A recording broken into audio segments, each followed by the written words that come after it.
Good afternoon. It's about 24 hours after completing our great victory at Loftus Road. I've just got back due to the rail strike.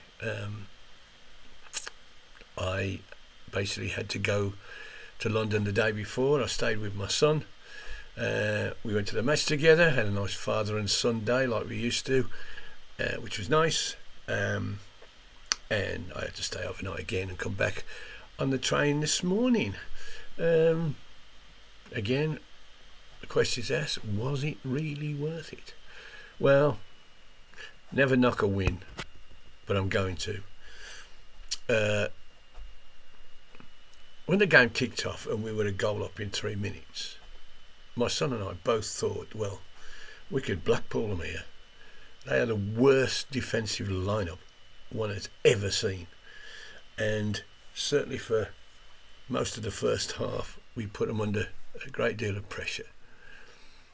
But, as I've said many times, we are a one-goal-a-game team. And if we can't score more than one against QPR, who are absolutely hopeless, thinking about the team that we played earlier in the year and beat, and everybody saying, well, Birmingham must be a great side beating this wonderful QPR outfit. It was embarrassing yesterday.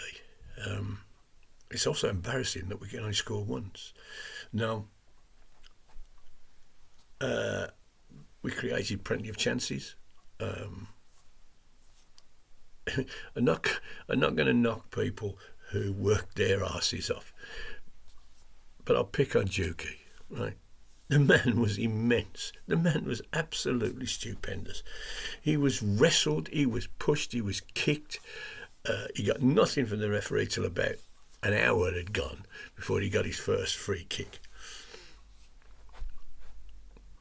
What a hero. But he should have had a hat-trick. He should have had a hat-trick. No, he didn't score at all. He didn't even score, put the ball in the net when he was 2 yards offside, headed the ball against the keeper, came back to him, goalkeeper's on the floor, and he still managed not to get it in the net. Now, okay, it didn't matter. But that's what we've got as strike force. Cadra, wonderful first half hour. Ran 'em ragged. Oh, this bloke's going to get...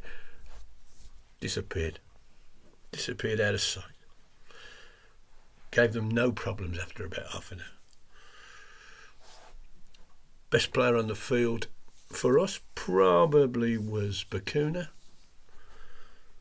After an hour, got a knock, got to go off.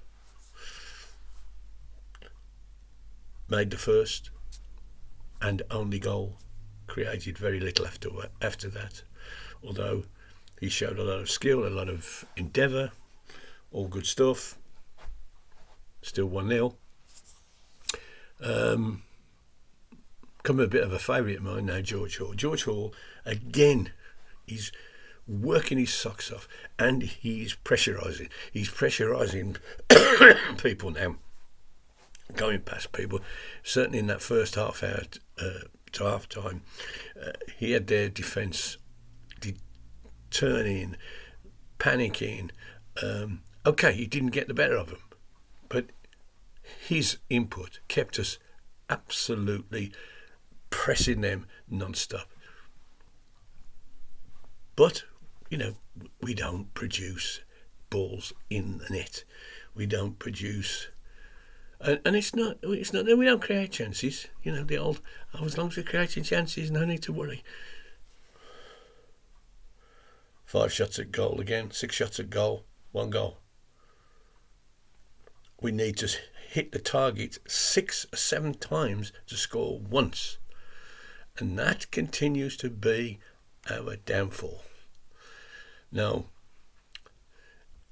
it's the reason, our defence... Okay, we had a excuse me. We had a bad patch coming back a month ago. We were all over the place. But our good times were built up on good defence. we've had to change our back 4 or 5 or whichever we choose to do almost completely. We've got no Sanderson anymore. There was no Harley Dean on Saturday. Longello seems to have dropped off the map. So we had a new centre half pair, and it was great. No one, that's good management. Good management because he's managed to install enough players to get us through, and we've managed to cover the losses that we've had. And to be honest, never looked like conceding a goal yesterday, but we certainly after half time we just stopped playing football. We just stopped playing football. Keep the ball, make them chase you, pass it. I mean, possession.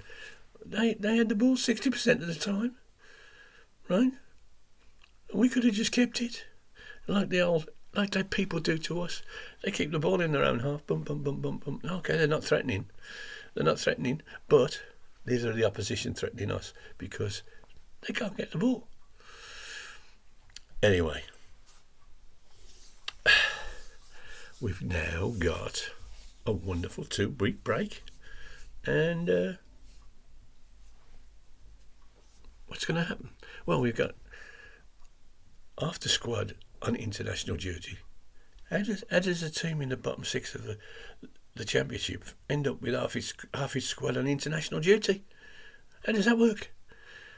But that's the situation we have, and they'll come back in 2 weeks' time. Guarantee they'll be jet lagged, they'll be tired, they'll be injured, and I'll also guarantee that the people who stay back here and train will also get injured. So instead of all this clearing up that we're hoping of, get Gardner back, get Deeney back, and so on, that won't happen. They might come back, but we will lose 2 more. Now, that's just the way it is. Anyway, 3 points is 3 points. We are with Huddersfield winning. That just keeps us that dead 10 points away from the bottom 3. So, good job we won, really, wasn't it? Because if we hadn't, we would say, no, we're only 7 points, we're only 7 points going now. But we're 10 still.